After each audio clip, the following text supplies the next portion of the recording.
Ooh. Oh.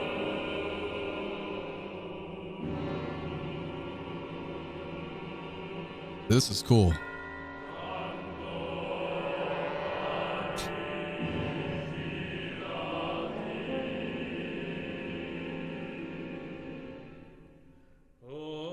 Wow, what a powerful 38 seconds introduction. We have basically all suspension and no resolution. Everything, all these notes stacked on each other, all these sonorities, big cluster chords. And then we have these moments. You know what it kind of feels like? It feels like a requiem, kind of a mass for a dead, almost like a Dies Irae, with some components missing. But also some added things like the glissandos between voice and trombone or low brass. And you have this very uneasy, stagnant, I don't know what's happening. What is happening in the scene? This is the music. It must be. No spoilers, please. Just give me like little intricacies. I know it's like real popular right now to ruin anime for people. Don't do that. I'll probably get to this one. I'm watching a lot of anime on Patreon. Haven't gotten to this yet, but what is going on without spoilers that this is the track? There's so much to talk about right here. Yeah, and we have so much that comes up. You get it just minutely. It's all compressed right here. There's enough there to set the tone. We set the table of what's about to come, musically speaking. The men's chorus here.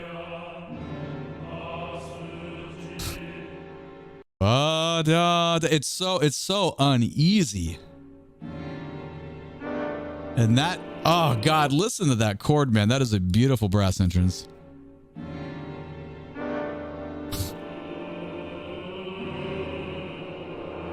Oh, beautiful. The traveling between, like microtonally, just between stuff. Remember, like human voice is the easiest for like a glissando because, you know, we don't have buttons. We don't have frets. We're not manipulating string in a neck. You're just all the stuff that goes on the inside, which is very complicated, by the way. I had to take 1 semester of vocal pedagogy, and we've talked about this before, like in one other video. It was one-on-one with the voice professor at the university because I wasn't able to fit it in my schedule because I was like Mr. 22 credits all the time. It was insane how much I was doing. But anyway, one-on-one, it was really intense class. And I remember just being so overwhelmed with how complicated voice is and what goes on inside, biologically inside the body to sing. And it's just freaking overwhelming, man. But anyway, sorry. That's a tangent. We don't need tangents. Let's keep listening here.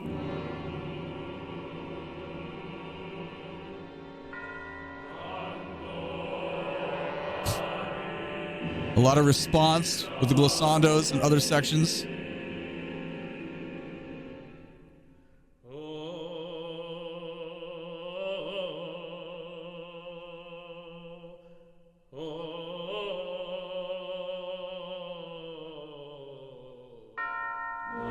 Wow, we're like void of tonality.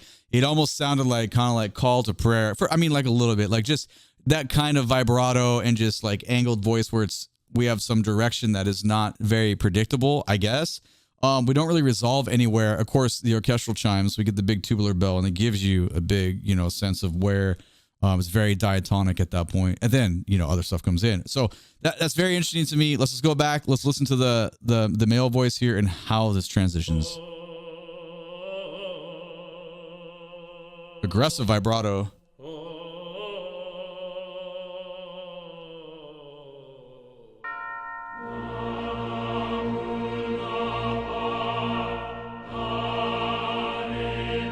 Wow.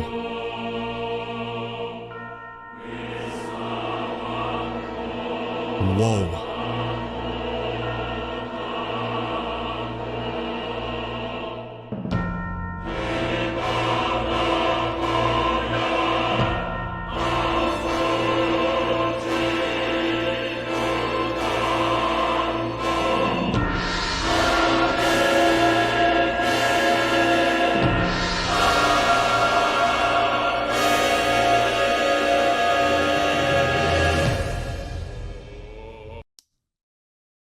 This is a very unique piece of music. I don't think we've had anything like this in the channel. This is more my wheelhouse of like what I used to listen to for like a lot of stuff. This is cool. This is an anime. Badass, man. Again, what is happening in the scene that this is what the soundtrack support is. My Lord. That was such a build. The dynamic, meaning the volume, goes from loud to almost uncomfortably loud, at least my end. My dynamic setting is a little bit different than yours. I like it very present. And we really build on just stacking voices. And again, no resolution. This is all dissonance, but it's working. So when something is when there is like tonality is not really there in the sense that we normally use it, then it's not really that dissonant, if that makes sense, because everything is contextual, right? Like, something, we might have a chord resolved to something within the context of other elements. But when it's all just being stacked and we keep adding instruments and they're just like kind of just layering in the same way, after a while, your brain's just going to like unravel it. It's like, what do they say? Like if you put on goggles where it like flips your vision, like after a while, you eventually, your brain just adjusts and you start seeing right side up again. This is not the same as that, but it's kind of a similar thing. If you were just to listen to these clashes of tones, after a while, it would lose the intensity and start to become a little bit more like beautiful, I guess. But I still find this very attractive to listen to. It's just, we don't hear this kind of stuff very often. Now, I'm not sure if I went back far enough for this build. I'm just going to check really quick. I think it's far enough. Now let's experience this once again. Now, I guess my challenge would be for you to listen down to the low note and try to think of this of like the musical sandwich. As we add sounds, how do all those stack up and how do you feel when you hear them being added? You already had the emotional one the first time because it was organic. Now it'll be a little bit more critical with your thinking of how these are layered on top of each other.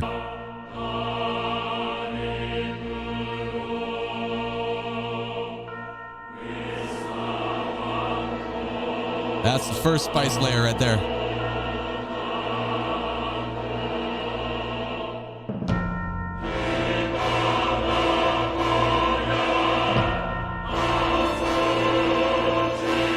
Ooh.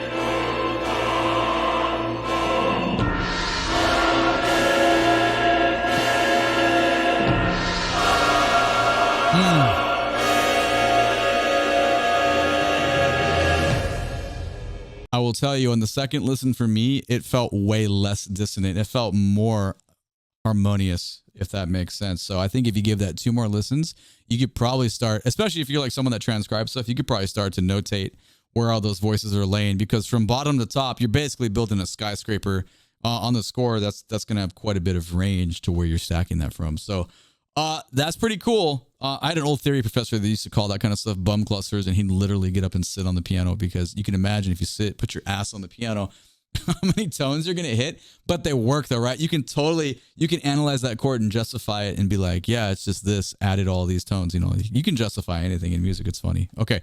Let's go back a couple seconds. We're only a minute and 32 in. This is wild. What a great suggestion for a Patreon request. Awesome. Here we go.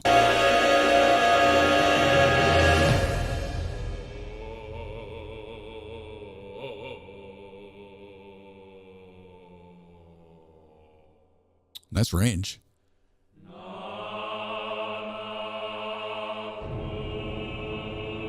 Oof.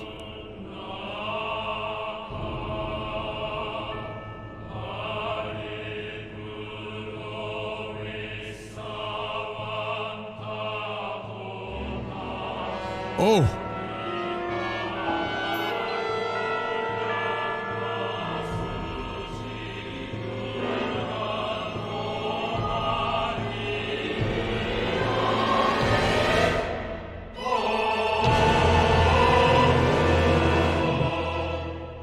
Okay, we'll get into that second section in a bit. What a build. Okay. Similar, not as loud as the previous build, but much more interesting though, because of all the different instruments we're using here.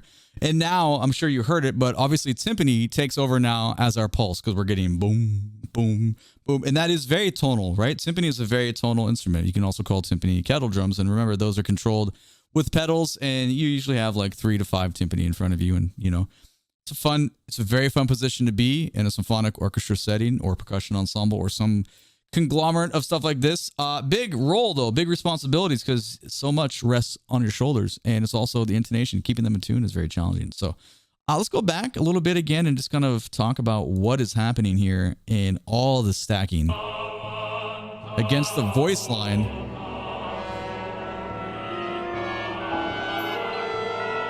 Yeah, so we get a bunch of staggered entrance there. Earlier, we had some concert bass drum, and it felt like almost plucking a super low piano string. I mean, you can hear like some ridiculous dissonance and high, like a high right hand piano. It's pretty fun when you get to play a prepared piano part, meaning take the top off, you do some fun things. Even like you can put like paper under the strings, you can do weird things. My buddy Eric and I always joke about like, what if the composer notes were like set piano on fire? Like it's like, okay, cool, let's do it. Anyway, obviously we're not going to burn any piano. It's just sometimes when things get super out a little bit, it gets very interesting. And you'd be surprised, like you might be listening going, this is so weird. In reality, what exists out there for like avant-garde related stuff, this is actually not that weird at all. Like, and I've played some seriously out there pieces where you just gotta like be super open-minded and be like, all right, we're gonna do this, and you'd be surprised at how many of like modern composers, you know, they're like trying to find a way to make their mark. So they're like, let's just write the weirdest shit possible. Now that's not related to this anime or Hunter x Hunter or that at all. I'm just talking about like music in general. Let's check some of this out again. That low hand left. That's in the basement.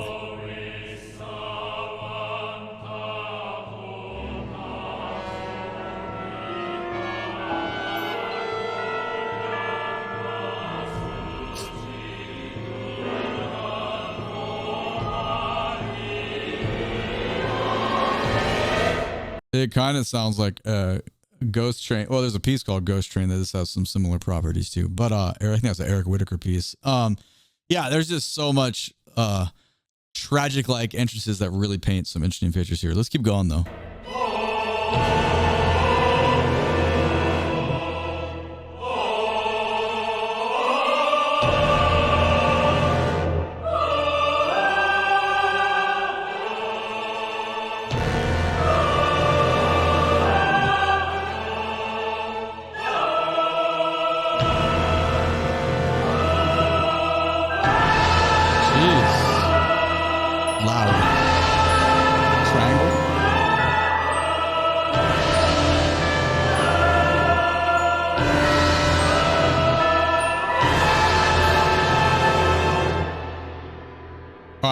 That by far is the loudest part of the piece. I mean, we're at the 256 mark, so we've done this. I can only assume we're going to do this on the way out. So the most, I guess the most distinguished stuff there would be we had men's chorus, female chorus, and a violin line going along, which was, it felt like a unison melody. Okay. I mean, it is a melody though, even though that feels, I would assume to the average person, they're like, what the fuck am I listening to? Like, you'd be like, stop. You know, I don't think most people would put this on and be like, yeah, man, this is a front to back listen. Let's do it again. You know, I'm nerdy like that though. Like, and a lot of my friends are nerdy like that. So we would listen to a lot of this stuff over and over. It's interesting.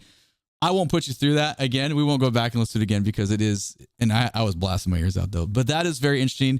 And it's really cool because there was a triangle in there as well. So one of the most loudest, ridiculous, an instrument that can cut through anything is a triangle. And that was there on that already deafening part. So very cool. I respect it. I think it's awesome. Let's keep going and see where we go.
I love it when I'm so wrong, dude. I was completely wrong. We did this and then that.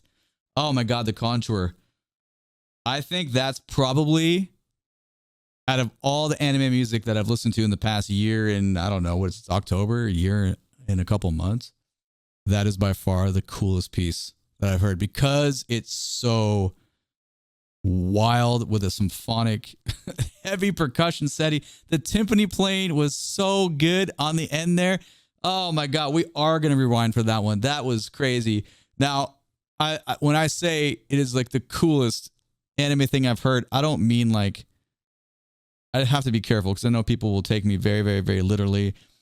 I just want to say from a composition standpoint that is not based on slap bass, cool chord progressions, some poppy thing, and like trendy, you know, like think about Oshinoko for a second and where that lives.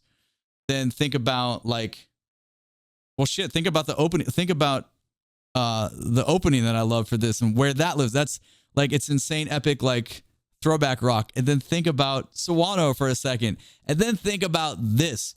So far in my journey, and I always say I'm only a year and some in, this is this stands out more than anything. So I know I'm rambling. I'm talking a lot in this video, but hey, you suggested something that's really getting my brain going. I'll be honest with you. I was done with rehearsal tonight. I came in. I was like, I want to record this video. I was excited for it, but I had no clue how cool this was going to be. So let's take it one more time out.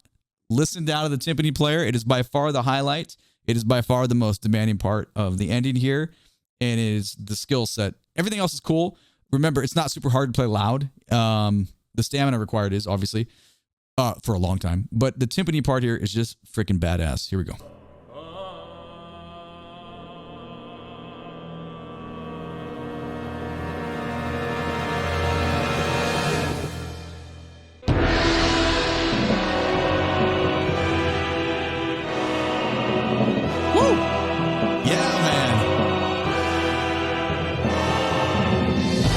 And obviously, the cadential, the speed of our 1, 2, 1, 2, 1, 2, it's there. We haven't had that at all. And now it's much more tonal compared to everything. So it is a complete shift. And obviously, visually, whatever the fuck this is, does not look great.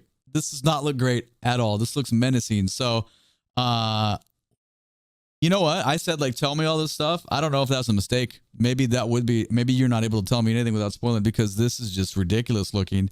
So anyway, I don't know.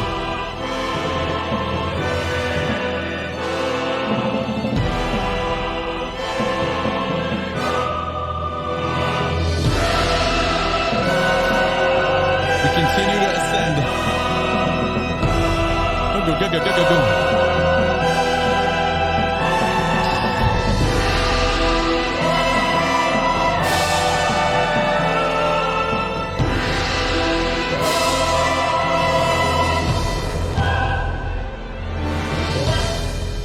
Oh man, that does things to me, dude. That does things to me. Well, I don't think we're gonna top that in a long time. I don't really see that, but I'm speaking from a place of ignorance. Of course it could be topped, of course. But for right now, that's what I'm thinking about for a while. This was that was an awesome experience.